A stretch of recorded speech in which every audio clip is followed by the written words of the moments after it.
সবাইকে স্বাগতম। আমি আজকে আপনাদের মুগের ডালের পুলি পিঠা বানিয়ে দেখাবো। আশা করি এই পিঠা বানানো দেখার পর আপনাদের ভালো লাগবে। তো মুগের ডালের পুলি পিঠা বানাবার জন্য সবার আগে নিয়ে নিচ্ছি 1 বাটি মুগের ডাল।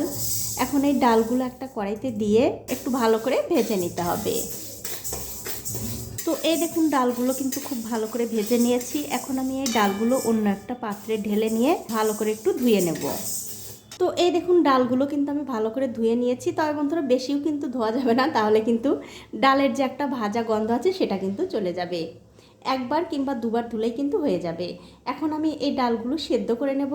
সেদ্ধ করার জন্য দেখতে পাচ্ছেন একটা কড়াইতে জল গরম করতে দিয়েছি। জল কিন্তু ভালো করে গরম হয়ে গেছে। এখন এর মধ্যে দিয়ে দিচ্ছি স্বাদ মতো লবণ। এবারে যে ডালগুলো আমি ভেজে ধুয়ে রেখেছিলাম সেই ডালগুলো দিয়ে দিলাম। এখন আমি গ্যাসের ফ্লেমটা মিডিয়ামে রেখে এই ডালগুলো খুব ভালো করে সেদ্ধ করে নেব। তো এই দেখুন ডালগুলো কিন্তু আমি খুব ভালো করে সেদ্ধ করে নিয়েছি। এখন এর মধ্যে আরও একটু নুন দিয়ে দিচ্ছি। তারপর গ্যাসের ফ্লেমটা একদম লোতে রেখে এর মধ্যে অল্প অল্প করে চালের গুঁড়ো দেব আর এই ডালের সঙ্গে মিশিয়ে নেব। আর আপনারা অবশ্যই একদিন হলেও এভাবে মুগের পুলি পিঠা বানিয়ে খেয়ে আমাকে কমেন্ট করে জানাতে ভুলবেন না আপনাদের কেমন লাগলো। তো এই দেখুন 4-5 মিনিট সময় ধরে এই ডোটা কিন্তু আমি খুব ভালো করে রান্না করে নিয়েছি। দেখতেই পাচ্ছেন ডোটা কিন্তু অনেকটাই শক্ত হয়ে গেছে। এখন আমি এই কড়াই থেকে তুলে অন্য একটা পাত্রে তুলে নিচ্ছি। তো এই দেখুন ডোটা কিন্তু আমি অন্য একটা থালাতে তুলে নিয়েছি। এবারে হাতে একটু ঘি লাগিয়ে গরম গরম অবস্থায় এই ডোটা একটু মাখিয়ে নিতে হবে। তো এই দেখুন ডোটা কিন্তু খুব ভালো করে মাখানো হয়ে গেছে। এবারে এরকম একটা ক্যারি প্যাকেটের মধ্যে এই ডোটা তুলে রাখতে হবে যাতে এই ডোটা একদম ঠান্ডা হয়ে না যায়।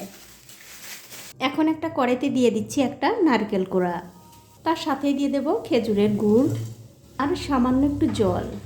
এবারে গুড়ের সঙ্গে এই নারকেলটা ভালো করে জাল দিয়ে নিতে হবে। তো এই দেখুন নারকেল আর গুড়টা কিন্তু আমি ভালো করে জাল দিয়ে নিয়েছি।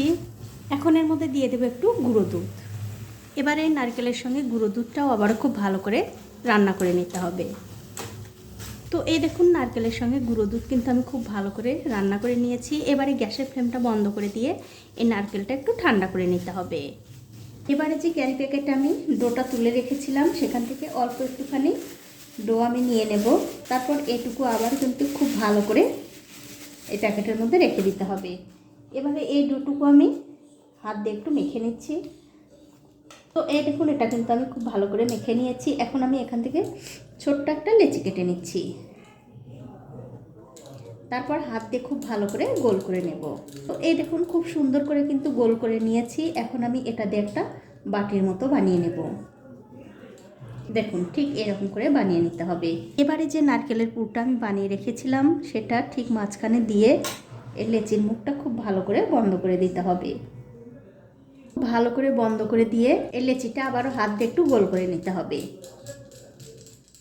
গোল করে নেওয়ার পর এই লেচিটা আমি একটু হাত দিয়ে ঘুরিয়ে ঘুরিয়ে এরকম করে একটু পুলি পিঠার শেপ দিয়ে নেব।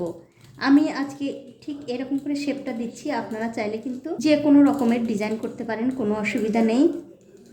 তো আমার কাছে আজকে এটাই ভালো লাগছে জন্য এরকম করছি। তো এই দেখুন খুব সুন্দর কিন্তু একটা পিঠা আমি বানিয়ে নিলাম। এটা কিন্তু হয়ে গেছে। এটা আমি রেখে দিচ্ছি। আর ঠিক একই রকম করে কিন্তু সবগুলোই বানিয়ে নিতে হবে। তো সবগুলো পিঠা কিন্তু আমি একই রকম করে বানিয়ে নিয়েছি। এখন আমি পিঠাগুলো ভেজে নেব। তার জন্য দেখতে পাচ্ছেন আগে থেকে আমি একটা কড়াইতে তেল গরম করতে দিয়েছিলাম। তেলটা কিন্তু খুব ভালোভাবে গরম হয়ে গেছে। এখন আমি এই পিঠাগুলো একটা একটা করে দিয়ে ভেজে নেব। আর পিঠাগুলো যখন আপনারা ভাজবেন অবশ্যই কিন্তু গ্যাসের ফ্লেমটা লো টু মিডিয়ামে দিয়ে এই পিঠাগুলো ভাজবেন। যখন দেখবেন পিঠাগুলোর এক দিকটা হয়ে গেছে তখন অন্য দিকটা উল্টে দিতে হবে। আর উল্টে পাল্টে এরকম করে পিঠাগুলো একটু ভালো করে ভেজে নিতে হবে। তো এই দেখুন গ্যাসের ফ্লেমটা মিডিয়াম টু হাই রেখে এই পুলি পিঠাগুলো কিন্তু আমি একটু সময় নিয়ে খুব ভালো করে লাল লাল করে ভেজে নিয়েছি। এই পিঠাগুলো কিন্তু ভাজা হয়ে গেছে। এখন আমি এই পিঠাগুলো তুলে নেব। তুলে অন্য একটা প্লেটে রেখে দিচ্ছি। আর এই একই রকম করে কিন্তু সবগুলো পিঠাই ভেজে নিতে হবে। তো সবগুলো পিঠা আমার ভাজা হয়ে গেছে। এখন একটা কড়াইতে দিয়ে দিচ্ছি 1 কাপ চিনি আর দেব হাফ কাপ জল। এবারে জলের সঙ্গে এই চিনিটা একটু ভালো করে জাল দিয়ে নিতে হবে। তো এই দেখুন চিনি আর জলটা কিন্তু আমি 3-4 মিনিট সময় ধরে খুব ভালো করে জাল দিয়ে নিয়েছি। এখন আপনাদের দেখিয়ে দিচ্ছি এই চিনিটা কিভাবে জাল দিতে হবে। একটুখানি চিনির রস হালকা একটু ঠান্ডা করে এরকম করে 2 আঙ্গুলের মাঝখানে নিয়ে যদি দেখেন হালকা একটু চিপচিপে একটু মানে আঠালো হয়ে গেছে, তখনই কিন্তু এই পিঠাগুলো দিয়ে দিতে হবে এই চিনির রসের মধ্যে। এই চিনির রসটা কিন্তু বন্ধুরা খুব একটা বেশি জাল দেওয়া যাবে না, তাহলে কিন্তু পিঠাগুলো খেতে ভালো লাগবে না। যখনই দেখবেন হালকা একটু চিপচিপে ভাব এসে গেছে চিনির রসের মধ্যে, তখনই কিন্তু পিঠাগুলো দিতে হবে। এবার আমি ভাজা পুলিগুলো এই চিনির রসের মধ্যে দিয়ে দিচ্ছি। এবারে ভালো করে উল্টে পাল্টে এই রসের সঙ্গে এই পিঠাগুলো মিশিয়ে নিতে হবে।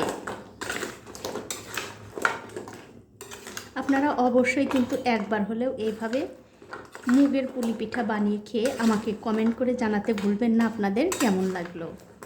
তো এই দেখুন চিনির রসের সঙ্গে পিঠাগুলো কিন্তু আমি খুব ভালো করে মিশিয়ে নিয়েছি। আর এই পিঠাগুলো থেকে কিন্তু চিনির রসটা খুব একটা বেশি শুকানো যাবে না, একটু একটু হালকা এরকম রস রস রাখতে হবে, তাহলে কিন্তু পিঠাগুলো খেতে ভালো লাগবে।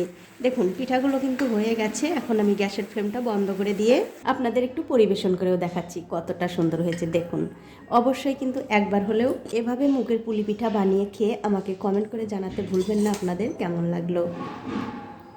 এখন আমি আপনাদের একটা পিঠা ভেঙেও দেখাচ্ছি কতটা সুন্দর হয়েছে। খেতে কিন্তু বন্ধুরা দুর্দান্ত হয়। আর আমার আজকের এই মুগের পুলি পিঠা বানানোর রেসিপিটা আপনাদের কেমন লেগেছে, যদি ভালো লেগেই থাকে অবশ্যই একটা লাইক, কমেন্ট আর শেয়ার করতে ভুলবেন না। আজ এই পর্যন্তই, দেখা হবে অন্য কোনো নতুন ভিডিও নিয়ে।